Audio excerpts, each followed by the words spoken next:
yang mulia Allah Subhanahu wa taala, dan semoga seluruh amal baik yang diterima Allah Subhanahu wa taala dan ditempatkan tempat yang mulia di sisinya, dipuaskan untuknya, diberi kenikmatan dalam hidupnya, mudah-mudahan Allah ridha kepada Allah Subhanahu wa taala.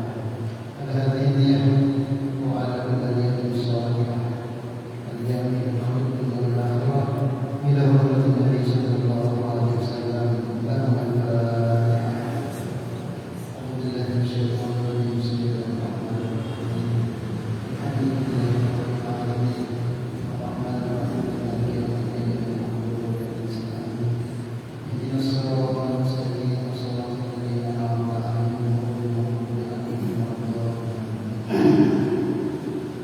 sebelum kita lanjutkan kajian kita juga, kita sedikit mendengarkan tentang keutamaan dalam majelis ilmu.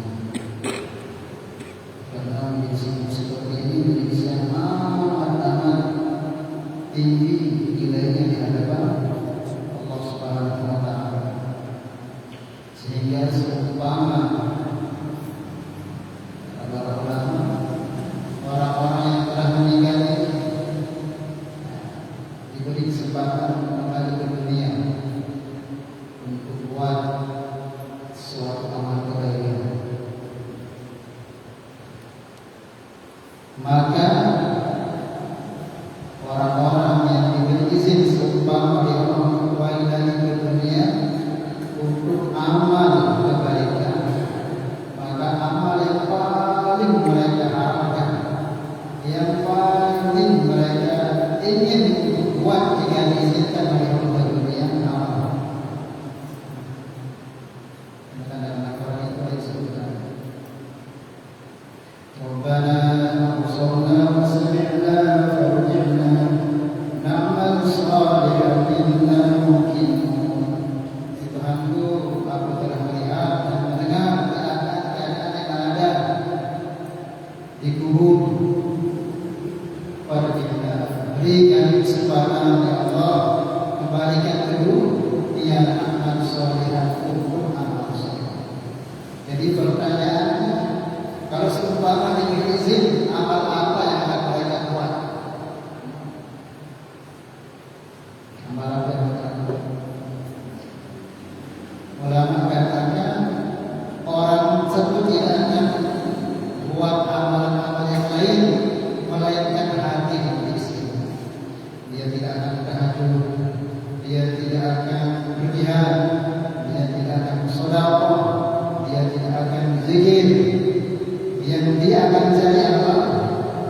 Yang dia akan cari adalah majelis-majelis ilmu, majelis-majelis ilmu. Kalau seumpama diizinkan oleh Allah Subhanahu wa taala. Kenapa? Saking besar anugerahnya hadir di majelis-majelis seperti itu.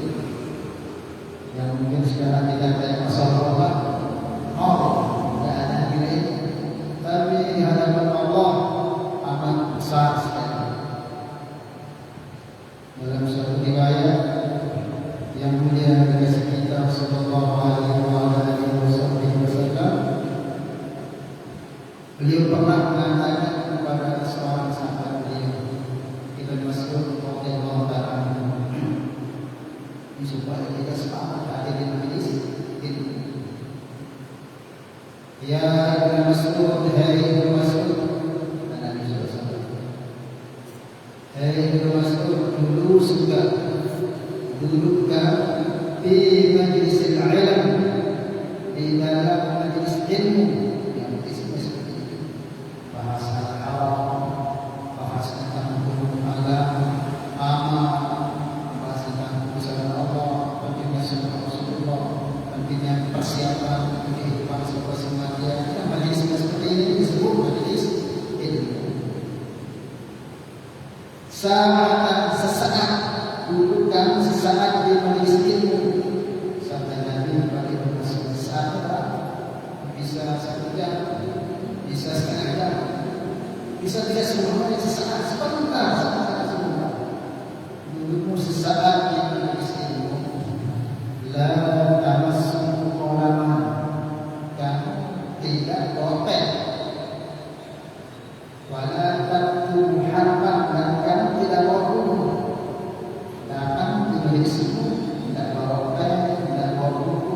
model diri doang, nggak akan dulu isi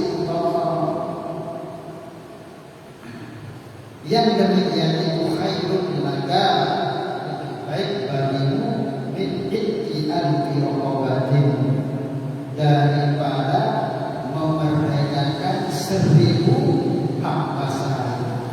1000 budak. Ini model hadir dalam nomor mencoba dengan penyampai yang besar yang paham. Nah, bokeh ada tokoh nomor mencoba paham ya. Sesaat dia begitu lebih baik bukan sama, lebih baik daripada ittian fi raqabatin, memerdekakan 1000 hamba sahaya. Dalam satu hadis diriwayatkan satu hamba sahaya, satu saja hamba sahaya kita merdekakan, itu berarti kita sedang merdekakan jasad kita di neraka. Satu hamba sahaya yang kita merdekakan dalam hadis disebutkan, satu saja yang kita merdekakan, tidak begitu kita bebaskan dia, ada juga ada yang merdeka. Itu sama halnya pahalanya, ganjarannya seperti kita bebaskan akhlak diri kita di neraka. Satu saja. Tapi sesaat kita duduk ini, pahalanya berapa? Lebih baik daripada memerdekakan 1000 hamba sahaya. Paham ya? Paham? Harus paham. Satu saja kita merdekakan itu telah mampu membebaskan diri kita ini daripada neraka. Satu saja. Nah, kita duduk di majelis sesaat seperti ini seperti memerdekakan 1000 hamba sahaya.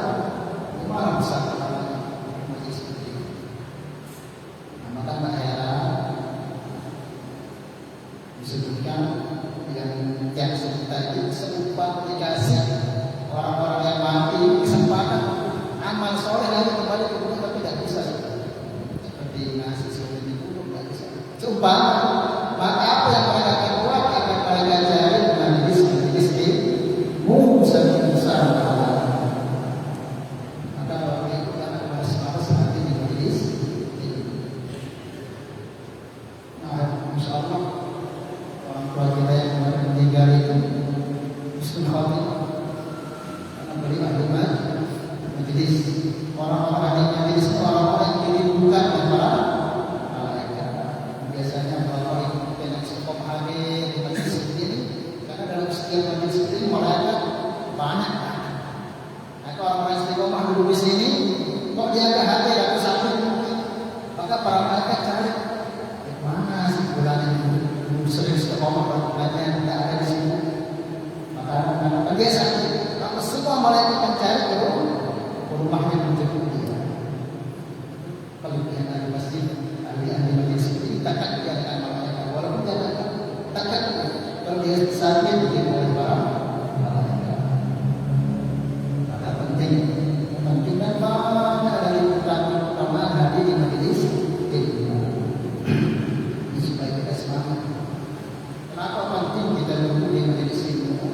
Karena sebesar apapun, sehebat apapun kita punya ibadah, kalau enggak didasari dengan ilmu, tidak diterima oleh Allah, ditolak. Dalam satu tahun, Al-Habib Abdullah Al-Haddad yang menyerang Ibnu Haddad menyebutkan, kam min abidin qad abana nafsahu bil ibadah wa huwa musirrun ala ma'siyatin wa huwa yaqulu annahu bil ta'ah. Berapa banyak orang-orang yang ahli ibadah, kuat ibadah, kuat, tapi tidak pakai ilmu.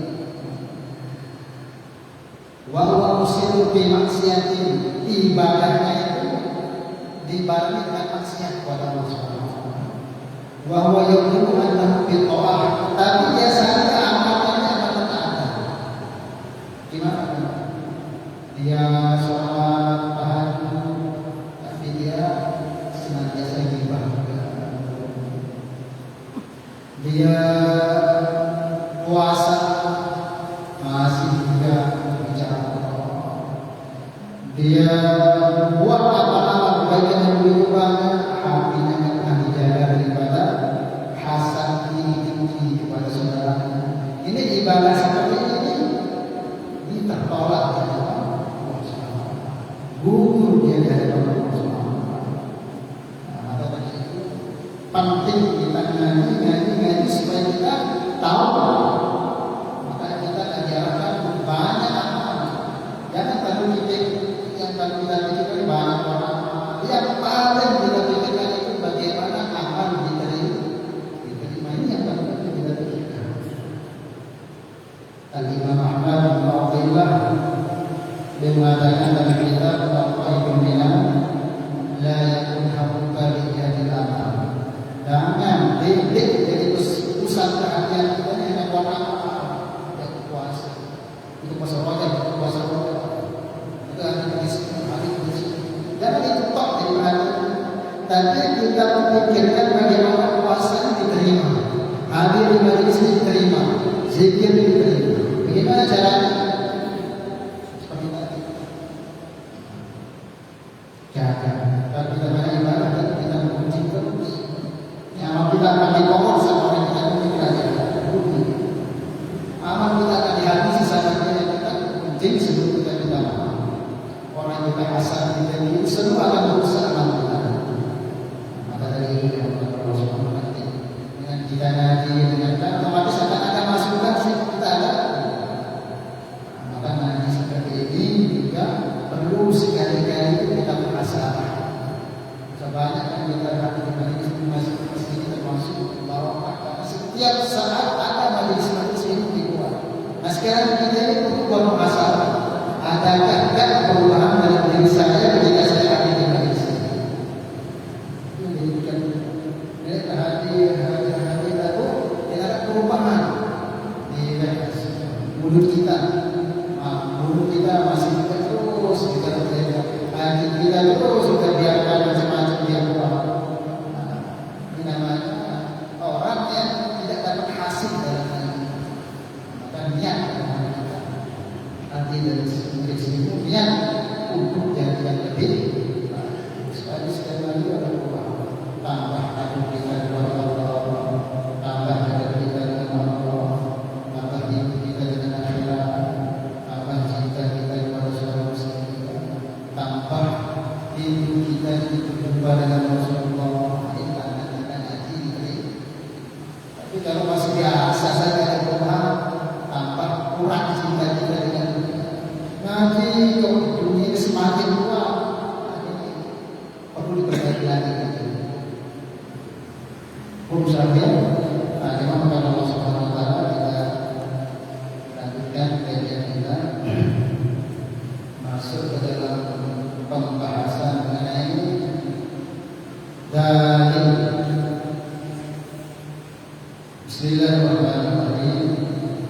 Kita bacakan di bawahnya di kajian akidah ya, kajian untuk kita lebih mengenal pada pencipta kita yaitu kepada Allah Jalla Jalaluhu. Adapun artinya dalil yaitu barang yang menunjuki atas kebenaran sesuatu barang. Dalil itu apa? Sesuatu yang dijadikan sebagai bukti akan kebenaran sesuatu. Jadi sesuatu barang yang digunakan untuk membenarkan sesuatu yang kita mau benarkan, itu namanya dalil. Itu namanya bukti. Maka keimanan kita kepada Allah itu butuh bukti dalil. Kenapa kita harus ada bukti dalil? Tanda keimanan kita kepada Allah kenapa? Kenapa? Kita butuh bukti akan keimanan kita kepada Allah kenapa? Harus pakai bukti, harus ada dalil.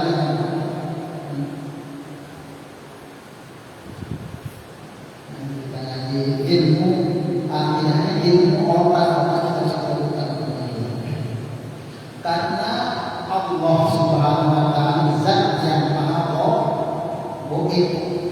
tidak kelihatan. Maka ada mantap Allah Taala diri kita dan yakin kita harus mempunyai bukti akan keberadaan Allah. Kalau dia itu nampak itu bukti. Orang bisa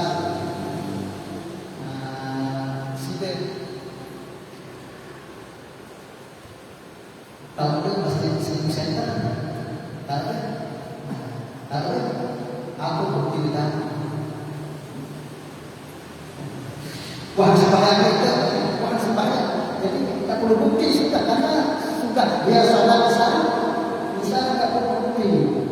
Sudah tahu masuk bangun. Jelas tahu kenapa milik dia tak mata apa. Jadi tak perlu bukti. Hal yang nampak ada bukti karena dia kelihatan. Nah Allah Taala gak bukti dia. Harus kita punya bukti supaya benar keimanan kita dengan Allah.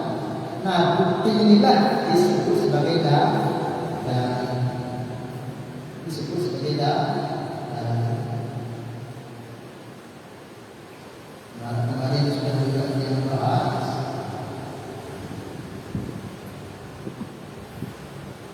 Sebagaimana yang pergi ke satu bos saya pergi ke rumah bos saya sampai di hadapan rumahnya tidak ada, sepi, tidak ada orang di rumah juga ada. Tapi saya tengok mobilnya ada, tengok motornya ada, tengok sandal sepatu yang biasa dipakai ada. Tapi dia tidak ada kalau maka dalam hatinya saya yakin pasti ada orangnya tidak. Kenapa saya berani mengatakan ada orang di dalam? Karena ada buktinya. Apa buktinya? Mobilnya ada dibalik, motornya ada dibalik, sandal sepatu bilang kalau tidak ada walaupun tidak saya yakin ada orang di dalam. Karena saya tidak buktinya apa? Kendaraan sama saudara-saudara itu namanya bukti. Walaupun tidak kelihatan.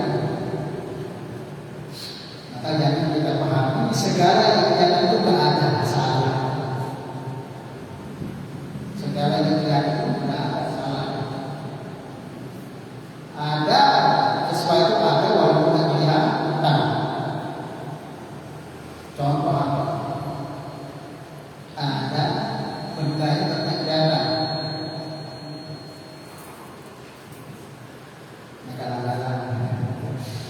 Karena pembahasan ini seluruh bagi harus kita buka dan terus memahami. Contohnya, dengan benar kamu jadi paham.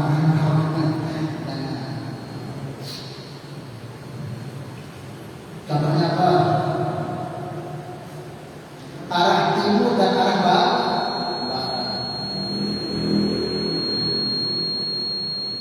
Arah timur, arah barat, yakin arah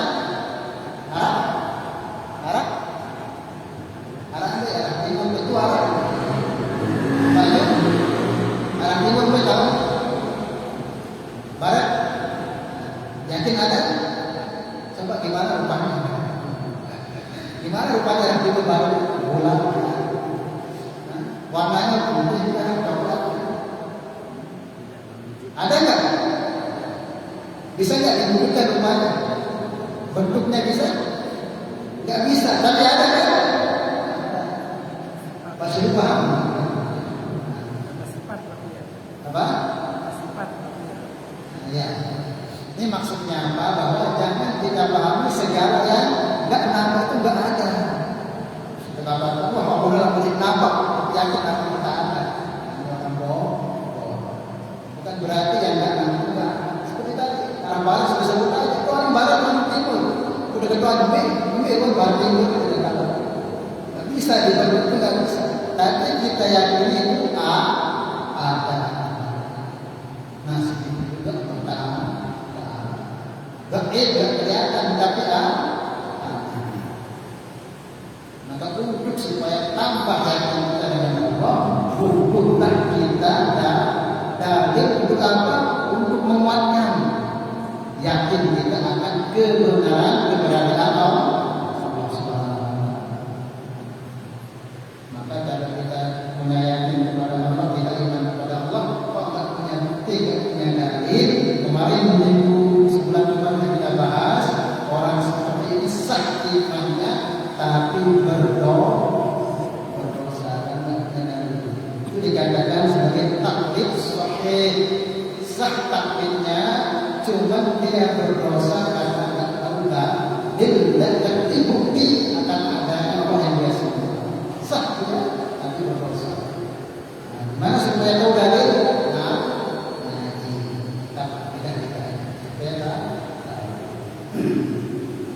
Itulah disebut sebagai dalil bukti untuk menguatkan keyakinan kita kepada perkara yang kita yakini. Dulu ada cerita di zaman kalau tidak salah tabi'in atau tabi'in. Satu ketika ini ada kaitannya dengan dalil ini supaya kita dapat memahami.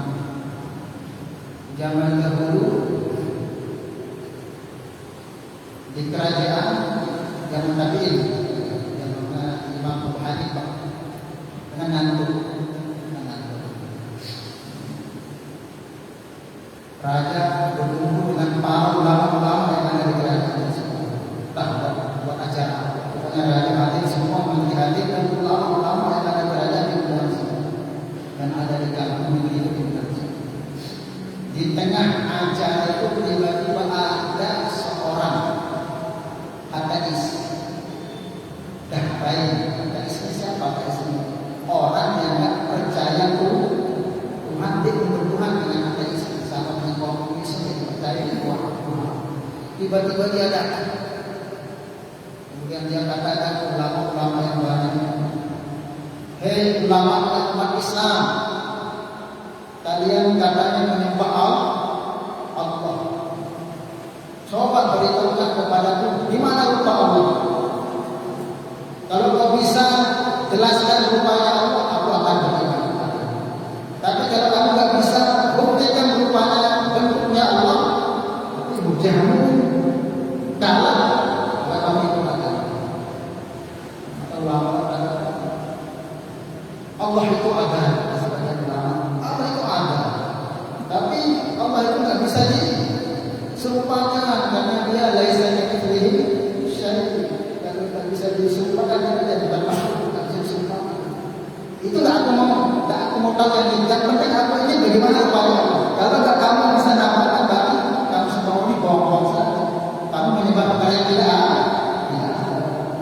Harus ada buktinya, ada rupanya upaya. Kalau nggak ada berarti kamu menyembah perkara yang tidak ada. Karena memang benar juga berjalan orang. Nggak bisa kita serupakan itu kayak apa. Karena orang itu bukan benar. Bingung ulama-ulama. Kita rasakan tapi untuk menampakkan gimana cara kita nampakkan Allah itu tidak bisa diserupakan dengan apa. Udah katanya orang ateis, orang komunis ini tak udah di depan udah kamu kumpulkan kumpulkan semua ulama-ulama akan berbagai dan undang semua rakyat. Kalau nggak bisa dibenarkan bukan saya berarti kalian semuanya hanya menyembah perkara yang tidak ada.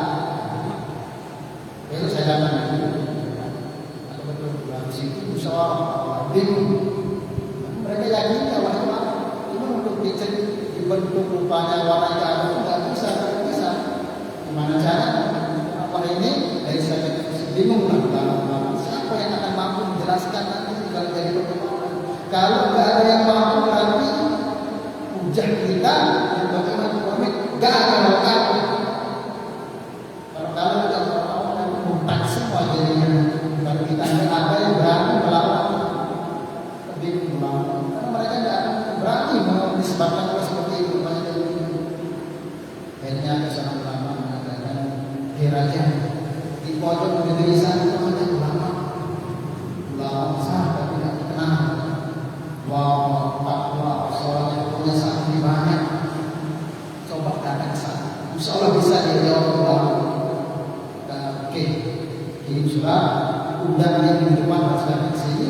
debat dengan ateis. Harus dikalahkan, karena kalau enggak nanti umat-umat Islam yang ada di negeri semua akan murtad nanti kalau nggak bisa dijawab. Betul. Di surat sampai pada saat dibaca undangan oleh raja langsung hadir di kerajaan untuk debat dengan orang ateis mengenai wujudnya Allah. Makanya syekh kedua sepuh tak bisa berdalam jauh. Ini kadang-kadang santri-santri itu kumpul, makanya itu santri. Maka beliau dapat bisyarat dari Allah, dapat petunjuk dari Allah untuk menunjuk muridnya satu untuk pergi debat dengan orang ateis tadi. Maka itulah waktu itu Nu'man bin Thabit masih kecil, belasan tahun. Nu'man bin Thabit siapa? Imam Abu Hanifah. Nama aslinya Nu'man bin Thabit. Kayak Imam, kamu saya tunjuk pergi debat dengan orang ateis. Masih kecil, belasan tahun umur. Cerdas. Saya dulu, ya, karena saya dapat isyarat dari Allah untuk kamu yang berangkat. Saya sudah keluar, sudah bisa jauh dari yang berangkat, tidak bisa jauh berangkat. Imam Abu Hanifah masih kecil, Imam Abu Hanifah kecil berangkat. Maka tatkala sampai tempat kerajaan, maka dia katakan, Tuan Raja, saya punya guru nggak bisa hadir karena guru saya sudah buat saya diperintah untuk datang debat dengan orang tersebut. Mungkin tidak apa-apa kita. Makanya Imam Abu Hanifah yang kecil ini kata, sobat, Tuan Raja siapa yang saya lawan debat? Mana orangnya? Itu yang berbicara seperti sini. Maka dia kata, masa ini seperti saya debat ini? Iya ini. Sampai kayak orang yang punya akal. Sampai kayak orang punya akal. Maka didengar sama orang. Hei nanti itu orang aja. Gak punya akal sama saya. Kok kamu bilang saya gak punya akal? Ini ulama-ulama ini saya debat gak bisa jawab. Kamu bilang saya gak punya akal. Iya, memang kamu gak punya akal. Mau buat kecil. Iya, memang kamu gak punya akal. Saya akan punya akal dan punya akal. Kamu sudah keterlaluan, tidak punya akal. Gini kamu diajak sama guru, mengatakan saya tidak punya akal, langsung iya kamu tidak punya akal. Wah, oke, kalau kamu tahu, mau sadar kamu ini punya akal. Coba, di mana banyak akal itu ditemukan saya. Memang kamu yakin akal itu ada, dan kamu yakin punya akal, coba gimana rumah akal itu? Kamu yakin akalnya mau berakal, coba gimana bentuk akal itu, bulatkah, warnakah? Saya yakin saya punya akal karena saya mikir dengan apa sih. Tapi kalau untuk membentuk bagaimana rumah akal itu, saya bingung. Gimana rumah akal itu? Tidak bisa dia membentukkan dengan rumah akal. Tapi dia rasa saya punya akal, tapi untuk mewujudkan bagaimana rupa akal bentuknya, fisiknya, bulan ronjong, warnanya itu saya tidak bisa. Bukan ini kan baru belum memahami bahwa akal ini bagian dari makhluk Allah yang paling kecil. Makhluk Allah yang paling kecil ini aja belum kau bisa memahami yang kecil. Apalagi Allah pencipta. Kamu yang dengan akal ada, tapi kamu tidak bisa membentuknya kayak apa oleh. Begitu juga Allah. Allah itu ada, dirasakan, tapi kalau betul-betul tidak bisa. Itu aja akal kamu tidak bisa pahami, apalagi memahami Allah SWT. Orang-orang semua bergembira senang dan selamat akidahnya. Raja pun senyum pakai senyum, alhamdulillah bisa terbang. Ini orang ateis ini, ya ini dia punya akal tapi tidak bisa mewujudkan bentuk akal. Itu sudah memahami. Oke, saya tanya lagi sama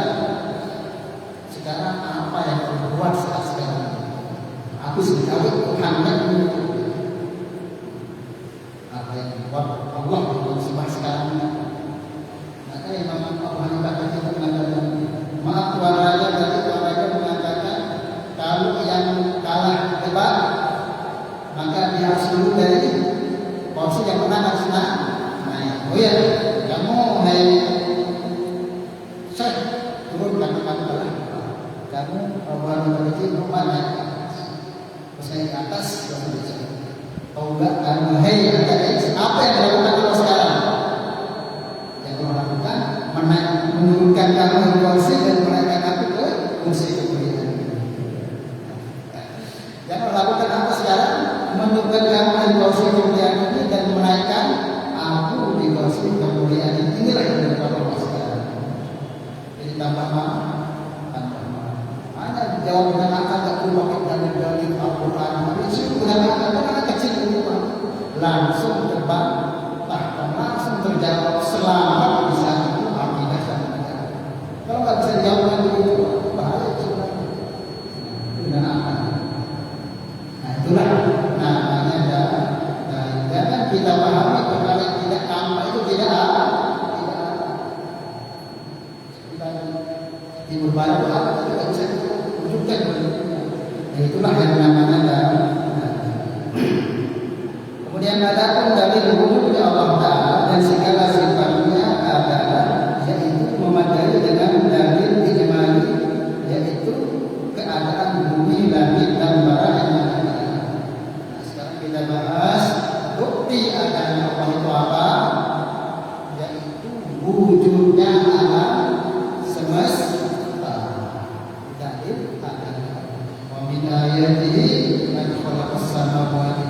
Termasuk tanda-tanda Allah keberadaan Allah adanya alam semesta. Adanya alam semesta ini bukti adanya Allah. Maknanya apa? Bahwa alam semesta ini tidak mungkin wujud sendiri, mesti ada yang mewujudkan.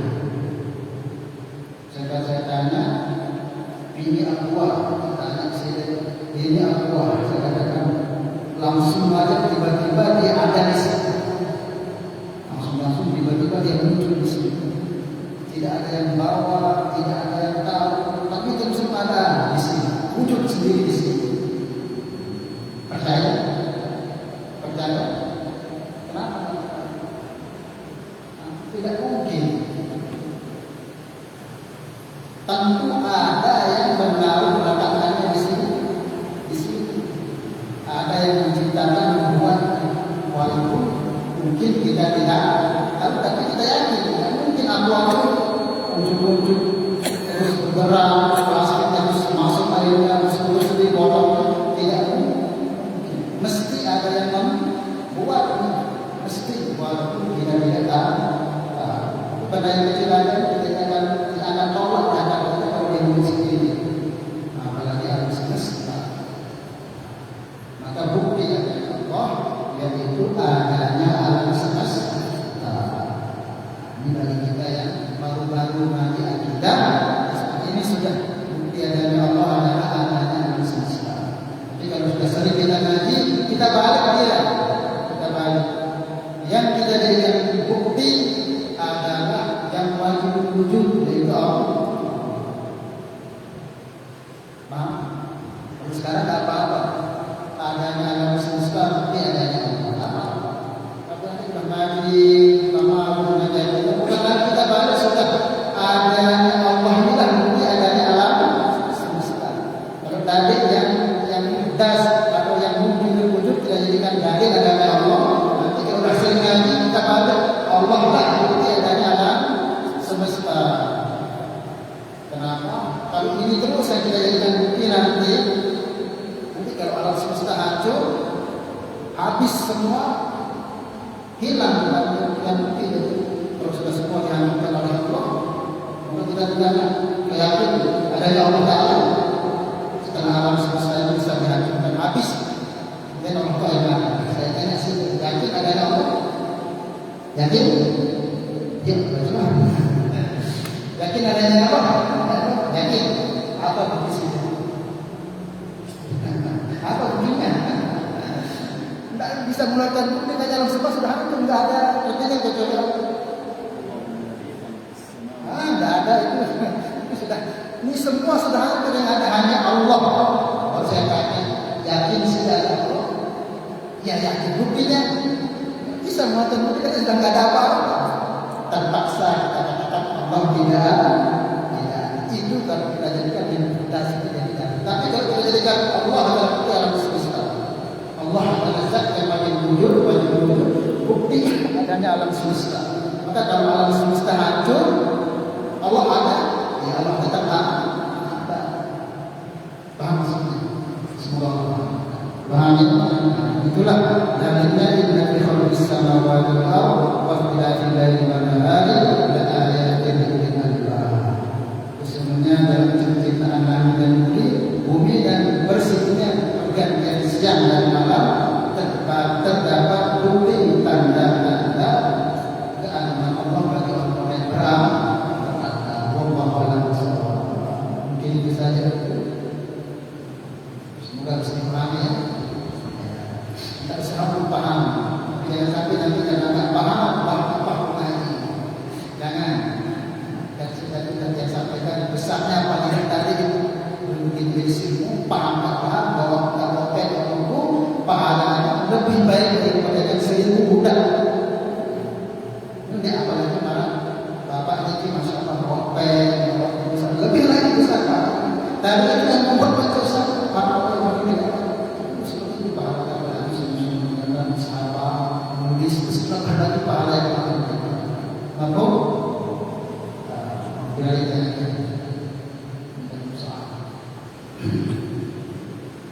Inilah namanya kita ngaji akidah.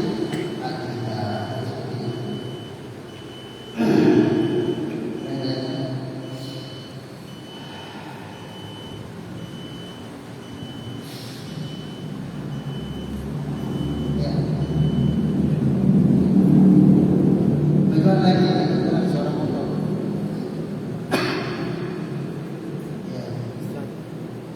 Kalau bahas tentang akidah, kebanyakan sering dibahas itu bahwa Allah itu bersemayam di atas arsy. Jadinya gimana pendapat kita sebagai ahli sunnah wal jamaah? Karena ini sering dibahas.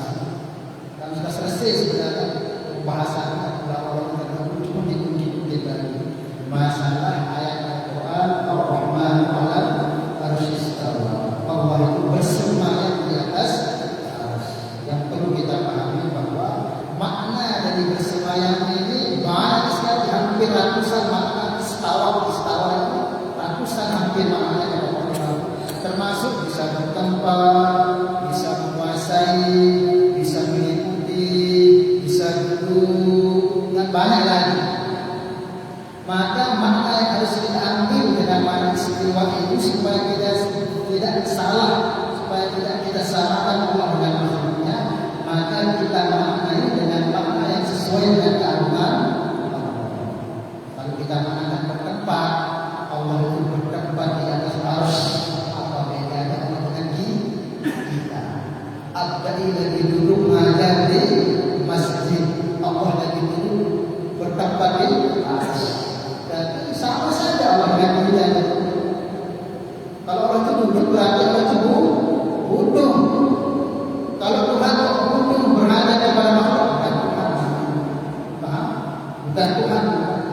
Kalau Tuhan butuh tanpa bukan Tuhan. Bertentangan dengan laisa kamitslihi syai', bertentangan dengan sifat yang keempat, apa itu qiyamun binafsi. Maka makna yang pas, dengan kata istawanya adalah bisa menguasai atau bisa meliputi. Jangan kita katakan duduk nongol dan nanti kita termasuk kepada kaum musyabbihin, kaum yang berpakaian dengan makhlukillah. Maka makna yang pas apa? Maknanya dia meliputi, Allah itu menguasai arsy atau Allah itu meliputi arsy. Imam Malik mengatakan innallaha khalaqal arsy jalalan bi qudratihi wa lam yattakhidh makanan bi dzatihi. Allah menciptakan arsy itu untuk apa? Untuk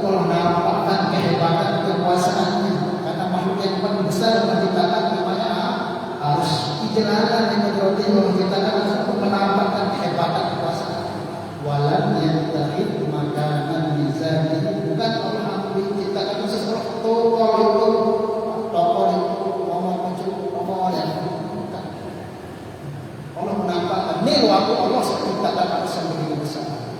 Bukan Allah itu menciptakan arus sesuatu apa bedanya? Kita ciptakan rumah supaya kita tinggal di sana, kita beri mobil supaya kita bisa tenang. Apa bedanya Allah? Sama-sama bu. Namanya Tuhan itu enggak butuh kepada apa, berdiri sendiri, enggak bertempat, enggak berupa, enggak berarah, enggak berbentuk, enggak lonjong, enggak besar. Itulah itu. Kalau masih kita besar, Allah seperti itu salah, pokoknya salah. Maka salah di balik Allah bihadai. Apapun seperti di otak kita, Allah tidak kayak tolak.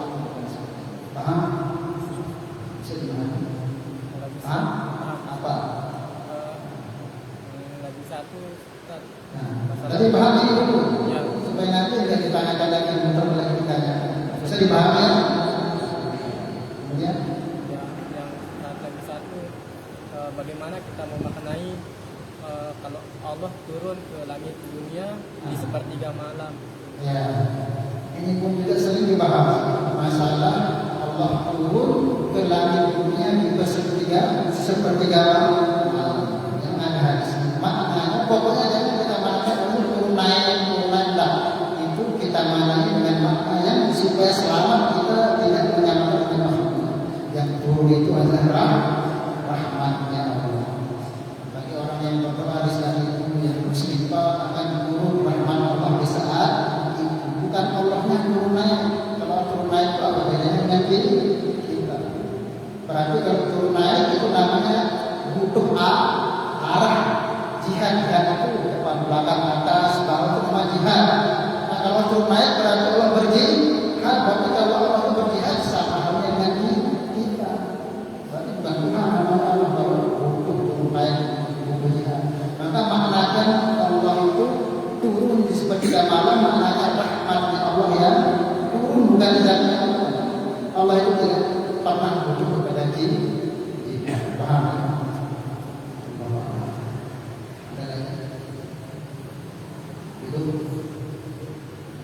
Semoga bisa